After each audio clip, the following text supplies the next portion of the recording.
Narito na ang numero 1 pagbabalita sa radyo na araw-araw. Pinakikinggan sa Luzon, Visayas at Mindanao. KBP Golden Dove Best News Program. Mula sa Head News Center ng pinakamaraming himpilan at number 1 na radio network ng bayan, RMN. Ito ang numero 1. RMN News Nationwide. RMN News Nationwide. Kasama ang KBP Golden Dove Best Newscaster, Weng de la Peña, at ang maasahang broadcaster, Buddy Oberas. RMN News Nationwide. RMN News Nationwide. Headlines. Sa RMN News Nationwide ngayong umaga, ang Pilipinas umang 44 sa mga bansa bilang best and worst countries para sa pagtanda. Mga nagkakasakit na evacuate sa Zamboanga City pumalo na sa 10,000. Hepe naman ang lungsod na sinasabing nagpasuko ng ilang MNLF. I-relieve sa pwesto. Publiko kinalma ng ilang ekonomista sa government shutdown sa Estados Unidos. At ang pagbisita ni Barack Obama sa Pilipinas kinansela. Napakalayo natin. Pabutin naman yung ating ekonomiya ngayon ay hindi foreign dependent, no? Talagang internal. In other words, mahina na nga yung exports natin, mahina yung imports. So, hindi talaga tayo masyadong na-apektuhan ng nangyayari sa ibang bansa. Dahilan ng galit naman ni Janet Lim Napoles kay Ben Hurloy, isinalaysay ng isa sa mga whistleblower ng pork barrel scam. Kabalitang negosyo, agrikultura, pinatututukan sa mga LGU sa Bicol at abroad. Sikat na spy, novelist, writer sa buhay ng militar at mundo ng politiko sa Amerika, sumakabilang buhay na. RMN News Nationwide. Ikaw ba ay tutungo ng Cagayan de Oro? For the best hotel accommodation, stay at the VIP Hotel because you are a VIP. Good morning mga misis ha, ay kayo hubay pagod na sa kakaisip ng makarneng ulam na ihahain at ipapabaon sa inyong asawa at mga chikiting? Abay, masasagot na po ang inyong problema dahil sa Bingo Beef Loaf. Bibingo po kayo dito dahil ang Bingo Beef Loaf ay malasa, makarne at nakakabusugo sa presyong abot kaya. Talaga naman pong mura ang Bingo Beef Loaf dahil ang supermarket SRP ng 100 grams ay $9.50 lamang.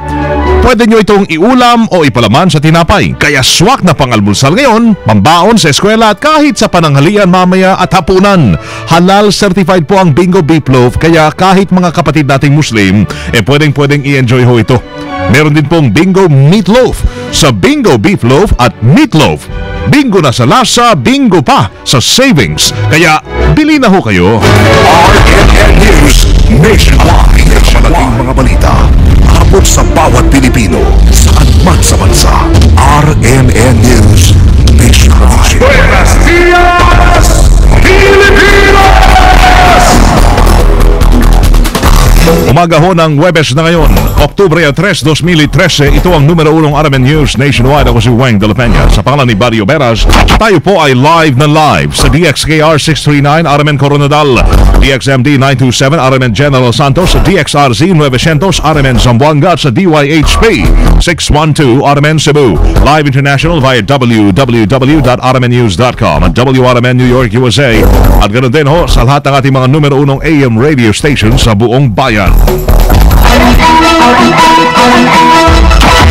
Tingnan natin ang panahon saglit. Ang bagyong Kedan ay bumagal habang tinatako nito ang direksyong katimugang Japan.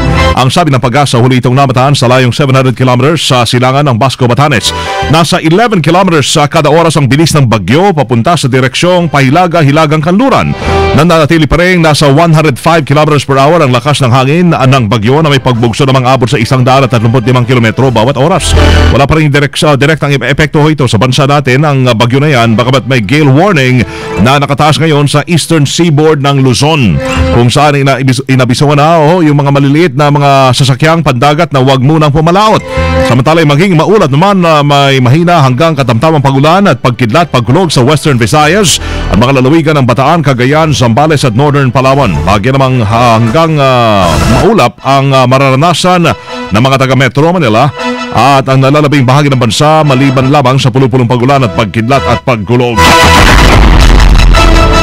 Umasok sa ika-44 na pwesto ang Pilipinas bilang best and worst countries to grow old in. Pagtanda. Bukod dito sa ibang pag-aaral, pumupwesto rin ang Pilipinas sa ika-66 sa mula sa 122 mga bansa pagdating sa human capital.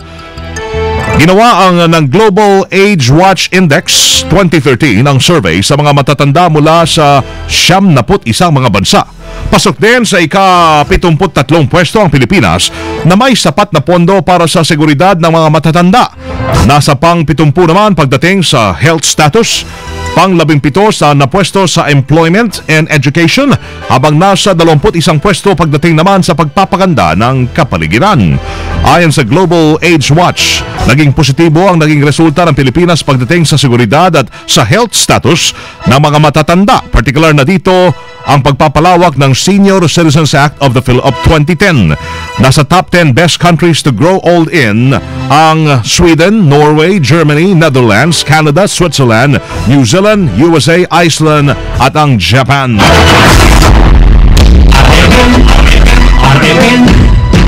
RMN Nationwide Report. Yung mga nagkakasakit na ng mga evacuee sa Zamboanga City pumalo na sa 10,000. Kasama natin sa balita live mula Zamboanga si Bong Simbaho ng RMN Zamboanga. RMN Report. Buenos dias, kasamang Weng, umabot na sa 10,000 mga evacuees ang nagkakasakit dahil sa siksikan sa 34 na mga evacuation centers dito sa Zamboanga, kaugnay sa nararanasan itong krisis sa kasalukuyan. Base sa talaan ng Department of Health 9, karamihan dito sa mga nagkakasakit ay mga menor de edad, kung saan di kinaya ng kanilang mga resistensya ang pahirapang sitwasyon sa mga evacuation centers. Karamihan ay naging biktima ng sakit na acute respiratory tract infection o yung pag-ubos, sipon at iba pa. Marami rin ang nabiktima ng diarrhea dahil sa kakulangan ng sapat na malinis na tubig inumin. Sa mga matatanda, dumami rin ang mga hypertensive dahil sa init ng paligid at mga mababang tolda na kanilang pansamantalang tirahan. Dumagdag pa dito ang palipat-lipat na o papalit-palit na mga panahon ng init at pag-ulan dito sa lungsod, kung saan apektado ang lagay ng 100,000 mga evacuees. Doble kayod ang kagawaran ng kalusugan ng rehiyon at lungsod ng Zamboanga sa paggamot ng mga may sakit ng mga evacuees para hindi naman mahawa ang iba pang mga kasamahan nila sa mga siksikang evacuation centers ng lungsod. Samantala, sinibak sa pwesto kagabi ang hepe ng pulisya dito sa Zamboanga City. Nirelieve sa pwesto si Senior Superintendent Jose Chiquito Malayo bilang City Police Director at pumalit sa kanya si Senior Superintendent Dennis Basmi bilang tagapangalaga ng 5,000 kapulisan dito sa Zamboanga. Walang binigay na pahayag ang pamunuan ng PNP kaugnay sa biglaang pagsibak kay Malayo.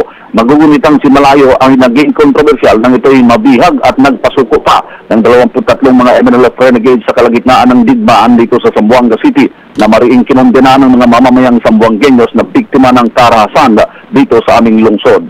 Buhat dito sa Zamboanga City, kasama niyo Bong Simbahon, Katak, RMN.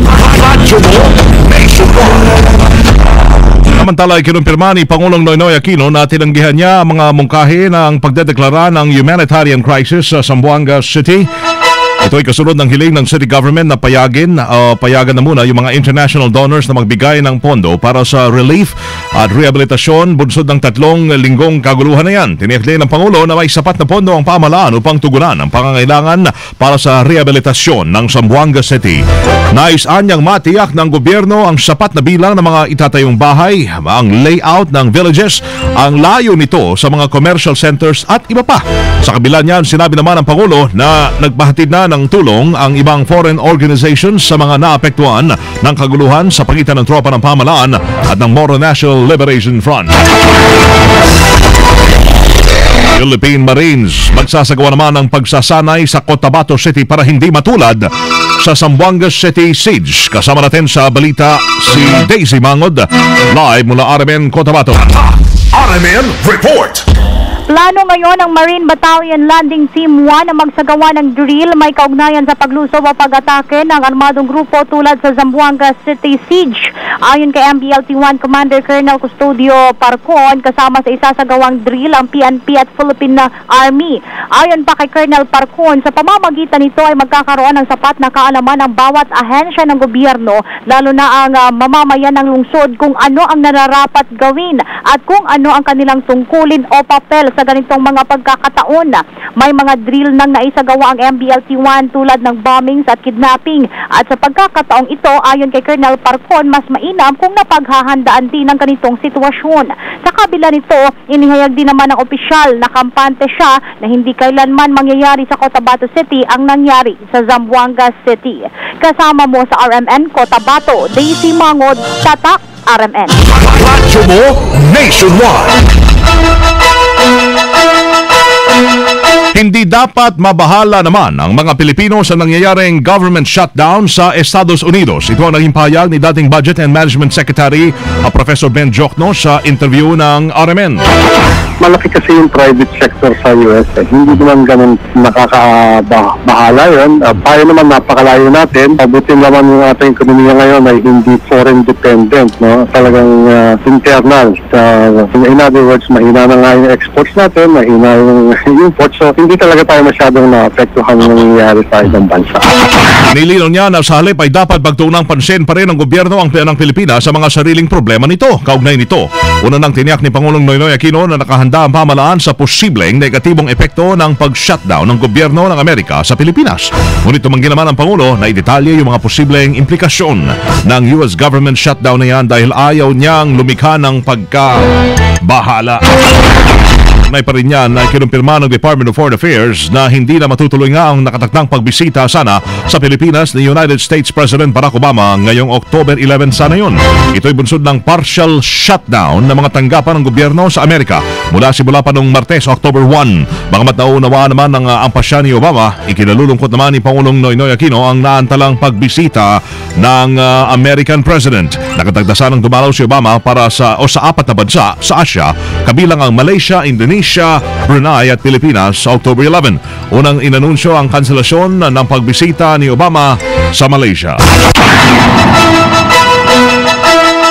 Iprinisinta kahapon ng prosekusyon ang empleyado ng Janet Lim Napoles Corporation na si Merlina Sunyas sa pagdinig sa petition for bail ni Janet Lim Napoles sa kasong serious illegal detention.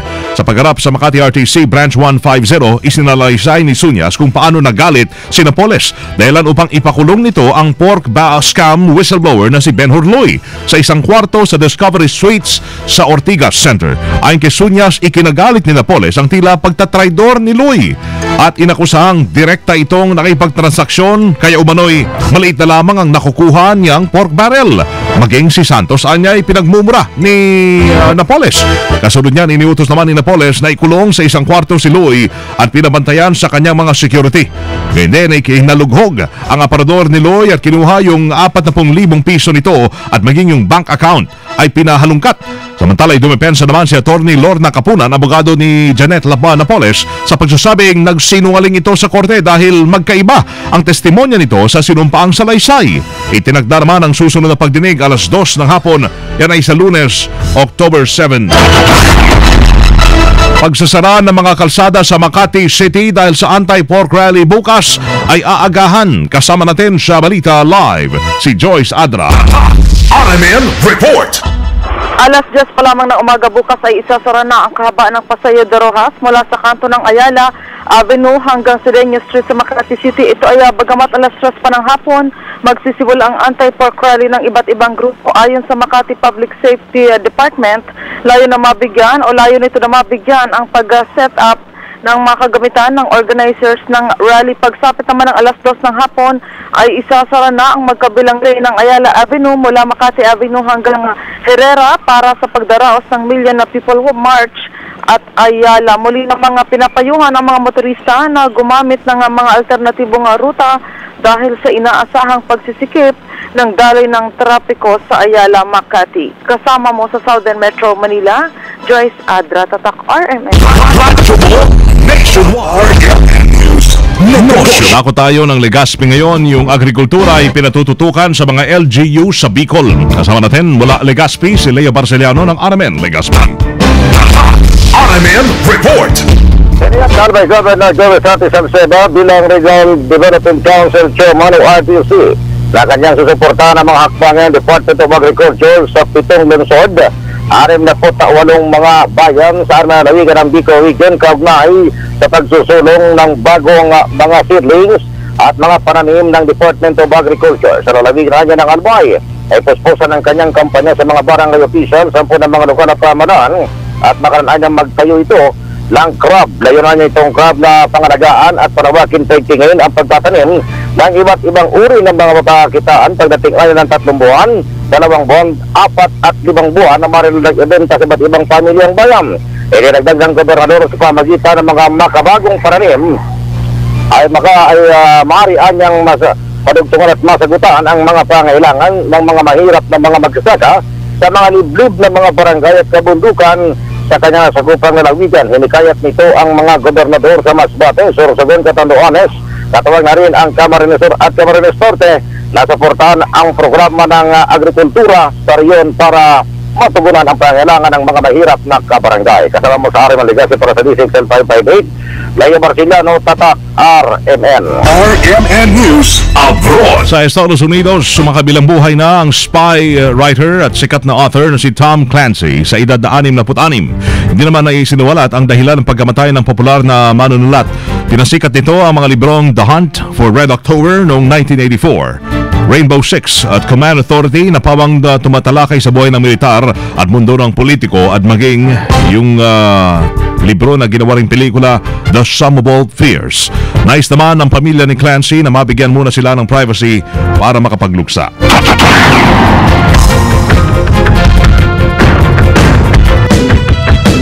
Mga kasama live pa rin mula po dito sa RMN News Center sa Makati City, Metro Manila, Philippines. Inyo pong narinig ang numero 1 RMN News nationwide ngayong Webes, October 3, 2013. Sa mga taga Cebu, susunod na ho dyan si Attorney Rufil Banyo. Sa RMN News Diretso Balitang Cebu, sa numero 1 pa rin DYHP 612. At sa RMN Zamboanga, congratulations kayo nabigyan ng pagkilala ng Lamitan City sa inyong ginawang komprehensibong pag-uulat at pag-cover ng nangyaring 3-week na siege sa Zamboanga. At yung pagkakaroon ng 1 milyong viewers doon sa kanilang broadcast sa Ustream ng RMNZambo.tv na sa paipagtulungan ng e-media. Yan, congratulations sa inyong lahat dyan sa RMN Zamboanga. Panoorin ang naging pagbabalita namin ngayong alas 7 ng umaga. Pwede ho yan sa YouTube. I-type lamang ang RMN News Nationwide. Thank you, Lord. Tayo po'y nagkasama-sama muli. Salamat din ho sa inyong naging panahon sa amin. Happy birthday kay kasamang Al Hosol ng RMN General Santos. Belated. Ito'y kahapon, ano? Belated happy birthday, Al Hosol. Kasama nyo sa serbisyo publiko sa pangalan ni Buddy Obera sa si Weng de la Peña. Dito pa rin sa tahanan na may pinakamaraming number 1, pinakamaraming himpilan. RMN, radyo mo, nationwide. Live via satellite. RMN News nationwide. Buong bansang sarang boses ng balita. RMN News nationwide. Oras natin, tatak alas 7:19 ng umaga. Tatak RMN. Mahal,